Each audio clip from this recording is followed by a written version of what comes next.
Welcome to r/slash Tales from Tech Support, where have you tried turning it off and turning it back on again?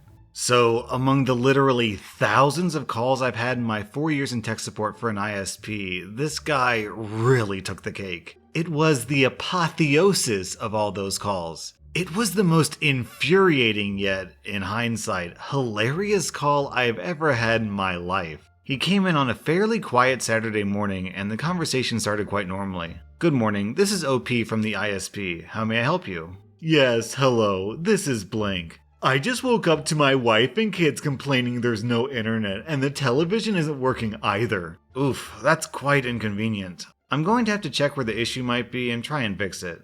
Thank you. He gave me his postal code and house number. I confirmed his details and ran a scan on his address. There was absolutely no signal, so I needed to do a basic troubleshoot with him first. Do you know where your modem is, sir? Yes, it's next to my front door. Good. Could you please tell me which lights are on and blinking on it? There are a couple of lights on, not as many as usual though. Is the online light on? No. Okay, your modem isn't receiving any signal then. I'm going to have to test if the problem is in the modem or the signal towards your house. For that, I need you to turn off your modem for about 30 seconds. Could you please do that?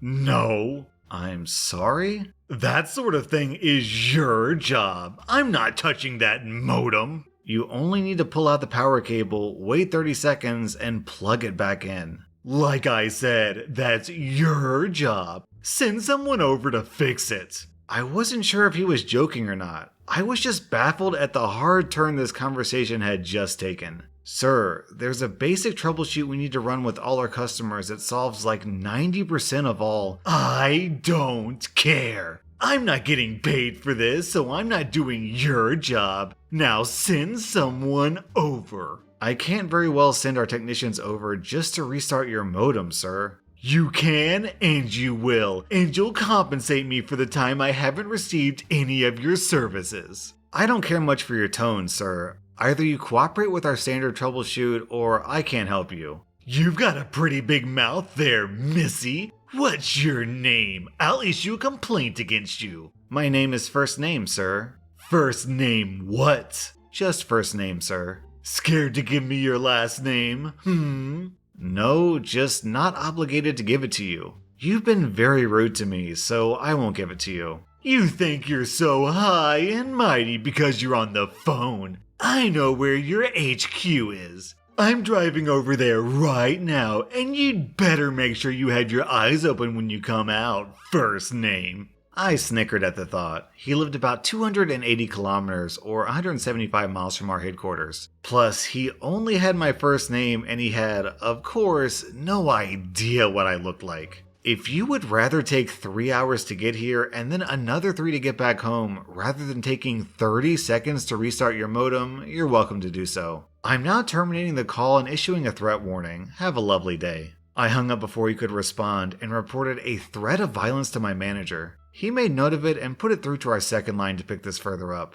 I wish I could say the story ended there, but unfortunately, it continued as soon as I resumed taking calls. Not 5 minutes after I got back to work, I got him on the phone again. Good morning, this is First Name from... Ha! There you are. You think you can just hang up on me? I'm taking this to court. I'm canceling our services as of right now. I've issued your violent threat, which we've recorded by the way on our second line, sir. I'll add that you wish to terminate your contract. They'll call you back within 2 hours. Goodbye. I hung up again, and he thankfully didn't try to reach me again after that. I did learn afterwards that he had, in fact, taken this case to court, and lost. His services were canceled 5 months before the end date of the contract, and he had to pay up the remaining 5 months.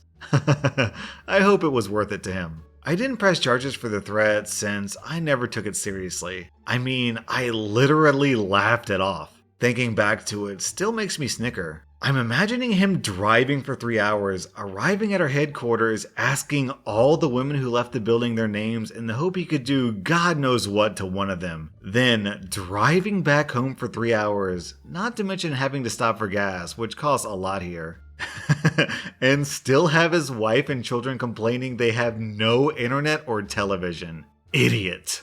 Sweetie, have you fixed the internet? I've done so much better than fix the internet. I broke the law, lost the internet for 5 months, and wasted thousands of dollars on pointless legal actions. Our next Reddit post is from Setgaz. Hello, IT. Hi, I'm still off sick, but I'm not. Oh, did you mean to call HR, or is there an IT issue? It's an IT issue. I'm back at work now, but I'm still sick. I don't understand the issue. I've tried to log into the HR system, but it has me listed as off sick. Ah, I see. You need to add an end date to your sickness. But I'm back now. That's okay. You need to fill in the date field with when you came back. I'm back now. Okay, did you start back at work today? Yes, I'm back now. Do you have the HR system open in front of you? Yes. Can you see the field for date return to work? Yes. Click the little calendar icon and select the date you returned. But I'm back now. I think to myself, are you really? I'm pretty sure you've left your brain cell at home though. So, select today's date from the calendar that pops up. Why? So that the HR system knows that you're back at work and not still off sick. But I'm back now. You need to tell the HR system when you came back so it unlocks your profile. Can't it tell? How would it tell? Well, I'm in the building and logged into my computer. Is that not enough? The systems aren't linked in that way. People come into work all the time when off on holiday or sick to drop things off or collect things. If the system logged that as a day in work, then holiday and sick pay would be all messed up. We also have a number of remote users who are never in the office. So, how do I sort this out? Are you kidding me? Fill in the date field.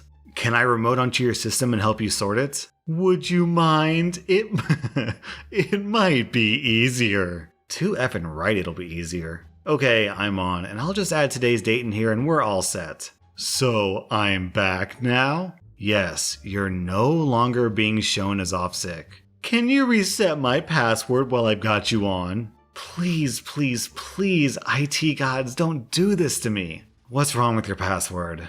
Nothing, but I got the about to expire message when I logged in, and I want you to reset it for me. You can change your password yourself by clicking the change password link when you see that screen, or wait for it to expire and you'll be forced to do it when you next log in. I don't want to change my password. You have to change your password every 60 days. Can't you just give me another 60 days? The policy of changing it is for security. My password is very secure. Okay, what's your current password? And the user shares an actually quite secure password. Okay, now that you've told me your password, it's no longer secure, and I must insist you change it immediately. You work in IT, you knew my password anyway. No, all passwords are secure. I can reset passwords, but I cannot look at them. As I'm still connected to you, I'll help you change it now. I proceed to open the password change menu for the user. The user fills in the field and gets an error, saying the new password is a previously used password and thus can't be allowed. It won't let me change it. You didn't change it, you just typed it in again. I don't want to change my password. You have to, it's company policy. Passwords are hard to remember. Just pick a couple of random words and then a number and a symbol. What do you mean? Like desk mug phone pencil 1 exclamation mark. Just pick a few things you can see from your desk and ta-da, easy to remember. Okay, that's done then. Okay, enter the details on screen then. New password accepted. That's all sorted for you then. Great. I'll disconnect the remote connection. I just thought. I've been back since last Thursday, so will that all be right? You watched me fill in your return date as today because you said it was today. I'm back today. I'm back today, but I came back last week. Go in the HR system and change the return date to last Thursday. How do I do that? I'll remote back in and sort it out. I'm starting to realize why this guy was so resistant to changing his password. To be frank, this guy just doesn't have enough brain cells to memorize more than one password. Our next Reddit post is from Marino Jesse. I work in a store that offers technical support for consumer-level technology. A few days ago, I had an elderly gentleman that we'll call Pete, name change for privacy. Our receptionist made him a walk-in appointment earlier that day and I ended up taking it. When I opened it all up, the only notes I saw were third-party software, hard of hearing. I walked up to Pete and greeted him, and saw that he was staring at my lips as to read them. Then, I asked if he knew American Sign Language. I've been trying to learn ASL as a sort of side hobby for a few months now. Pete signed yes, and we continued the conversation in Sign. Turns out the issue is with Skype, which keeps crashing on his roughly 5-year-old tablet, and he's been having difficulty video calling his wife, who's deaf. She lives in a different continent. She traveled there for a temporary work opportunity and would be there for 2 years. This being the midway point, it's now been 1 year since Pete's seen his wife. Skype is the only way they both know how to communicate efficiently long distance, as neither are comfortable with email or other text-based services. As I go through verifying that he knows his password and making sure there's a backup of his device, Pete and I are signing back and forth, and his face was completely lit up. I felt so good to be able to, albeit slowly, speak with him in his language and give him the time he deserved, even if his reason for visiting us had little to do with our physical product. Once everything was verified and backed up, I uninstalled Skype and reinstalled it, had Pete sign in, and used Skype's test call to ensure it wouldn't crash, as it would immediately upon call creation before. The test call went through fine. Sweet. I looked down to write a few extra notes, and began to hear some coughs. I looked up, and there was Pete crying while waving to his wife through Skype. Peter called her and she picked up. He introduced me to her and told me that it had been 3 weeks since they'd heard from each other. I stepped away to give him a moment alone. It's moments like these that keep me going as a technician. Even though I barely touched Pete's tablet, fixing it made me feel like a hero. It's been a few days and I can still see his smile. And down in the comments we have this contribution from La Vagabond. Introducing old, isolated people, often widows, to the wonders of video calling and the internet at large was always a nice moment. Wait, you mean there's all the books in the world in this tiny thing? Yes ma'am, that's exactly what I meant. Can you put some recipe books in there for me? Yes ma'am, what kind? Cue a pie or other pastry coming in for me later that week. Our next Reddit post is from Max Danger. So I worked at a computer repair store. This lady, about 35, comes in with this bright pink laptop around lunch. Hello, welcome to the computer shop. How can I help? The lady slams her pink laptop on the counter. Yeah, my laptop is extremely slow. Can you press a few buttons and fix it for me, please? Sure, let me take a look. So I boot up her laptop and see the Windows loading screen. It's there for much longer than normal, and I could hear the hard drive struggling. Yeah, it looks like you're gonna need a new hard drive. Look, just fix it for me. I need the laptop working for tomorrow. Well, we have a brand new 1TB hard drive for £55, sold at cost, and a £40 service charge. It'll take... No, that's too expensive. Just fix it without replacing anything. I can't, unfortunately. Your hard drive could die at any moment. She storms off. Around 4 she comes back. Yeah, you were actually cheaper than everyone else. Can you do that before close? I won't be able to do it today, but it can be ready around 11 tomorrow, I said. That will have to do, she says. I boot the laptop back up and found no C drive. The hard drive died. I tried a recovery, managed to get some data, but not all. She wasn't happy.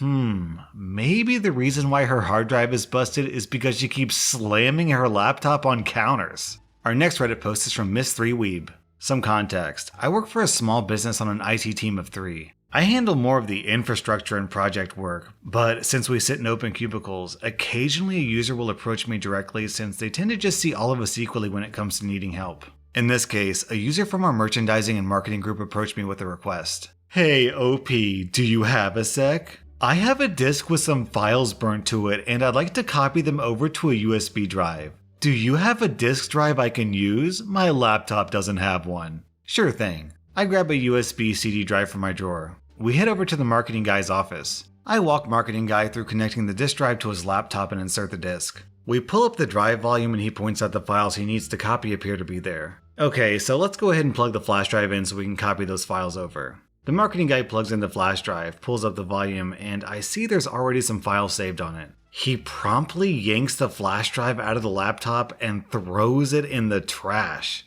Oh, was there something wrong with that drive? Yeah, let me just grab another drive real quick. Marketing guy pulls out another flash drive, plugs it in, pulls up the volume, and again sees that there's already files saved on the flash drive. He once again pulls it out of the computer and throws it in the trash. What was wrong with that drive? Oh, there were already files saved on that one. I don't have any blank flash drives. Do you have a spare one? You know you can delete files off a flash drive and save new files to it, right? Marketing guy looks astonished to learn this piece of information. Let me show you real quick. I pull the drive out of the trash, plug it in, and show him that he can just select all the files and click delete. I proceed to copy the intended files from the CD to the flash drive. You're the man! No worries, and I quickly walk away trying to not express any emotion. At this point, I absolutely lost it and had to tell my other two team members who also died of laughing. This marketing guy is actually a great user, but occasionally does some goofy things, so this is all shared with good intentions. Thought this was a pretty good one for a Tuesday. That was r/slash Tales from Tech Support, and if you like this video then hit that subscribe button because I put out new Reddit videos every single day.